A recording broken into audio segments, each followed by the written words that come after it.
निम्नलिखित कथनों पर विचार करें।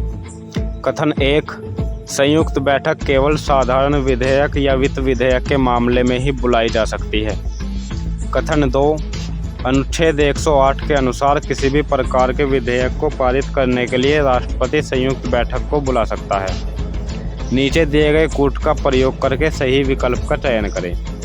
तो माय डियर स्टूडेंट, संयुक्त बैठक केवल साधारण विधेयक या फिर वित्त विधेयक के मामले ही बुलाई जा सकती है। यह कथन आपका पूरा सही है। अगर आपका कथन 1 सही है तो दूसरा कथन आपका अपने आप ही गलत हो जाएगा। अनुच्छेद 108 के अनुसार किसी भी प्रकार के विधेयक को पारित करने के लिए राष्ट्रपति संयुक्त बैठक को बुला सकता है।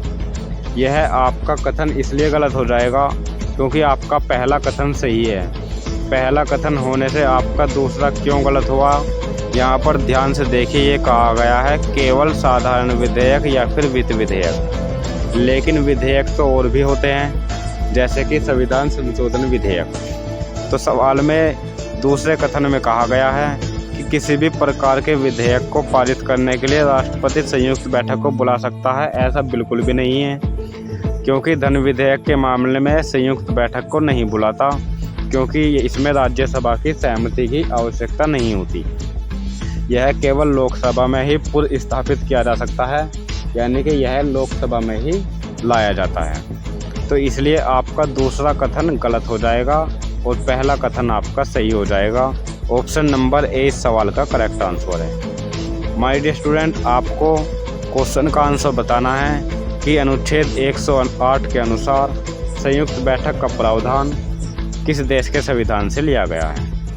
चलिए मैं आपको थोड़ी सी व्याख्या इस क्वेश्चन के बारे में कर देता हूँ। संयुक्त बैठक साधारण विधेयक या वित्त विधेयक मामलों में ही आहूत की जा सकती है।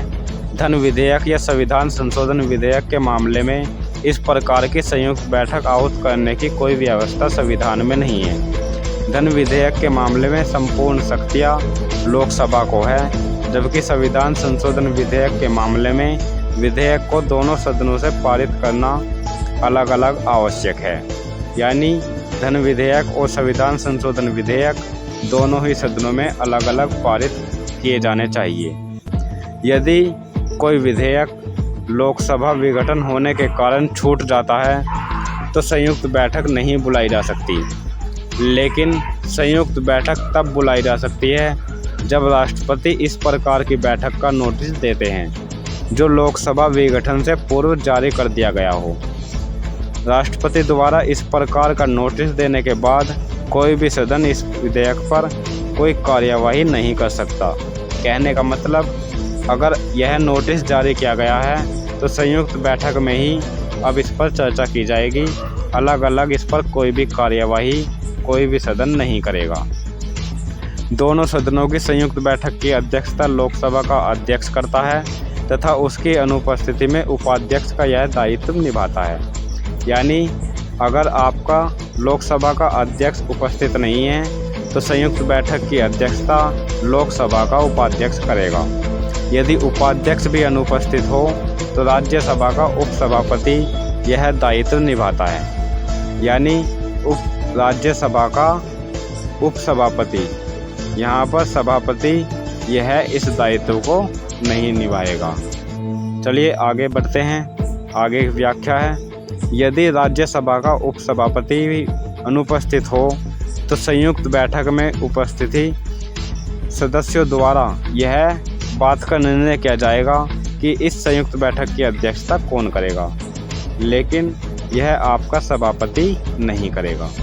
यहाँ यह स्पष्ट करना आवश्यक है कि साधारण स्थिति में इस संयुक्त अधिवेशन की अध्यक्षता राज्यसभा का सभापति नहीं करता, क्योंकि यह किसी भी सदन का सदस्य नहीं होता है। इस संयुक्त बैठक का कोरम दोनों सदस्यों की कुल सदस्य संख्या का 1/10 भाग होता है। संयुक्त बैठक की कार्यवाही लोकसभा के प्रक्रिया नियमों के अनुसार संचालित होती है, न कि राज्यसभा के नियमों के अनुसार। यदि विवादित विधेयक को इस संयुक्त बैठक में दोनों सदनों के उपस्थित एवं मत देने वाले सदस्यों की संख्या के बहुमत से पारित कर दिया जाता है तो यह माना जाता है कि विधेयक को दोनों सदनों ने पारित कर दिया है। सामान्यतः लोकसभा के सदस्यों की संख्या अधिक होने के कारण इस संयुक्त बैठक में उसकी शक्ति ज़्यादा होती है। 1950 से दोनों सदनों में अब तक कितनी संयुक्त बैठक बुलाई जा चुकी है? तो इसका आंसर हो जाएगा 3 बार। 3 बार 1950 से दोनों सदनों की संयुक्त बैठक बुलाई जा चुकी है। वे विधेयक आपको यहाँ दिए गए हैं जो संयुक्त बैठक द्वारा पारित किए गए हैं। दहेज प्रतिषेध अधिनियम या विधेयक 1960, बैंक सेवा विधेयक 1977, आतंकवाद निवारण विधेयक 2002। ये आपके 3 विधेयक संयुक्त बैठक में पारित हुए हैं।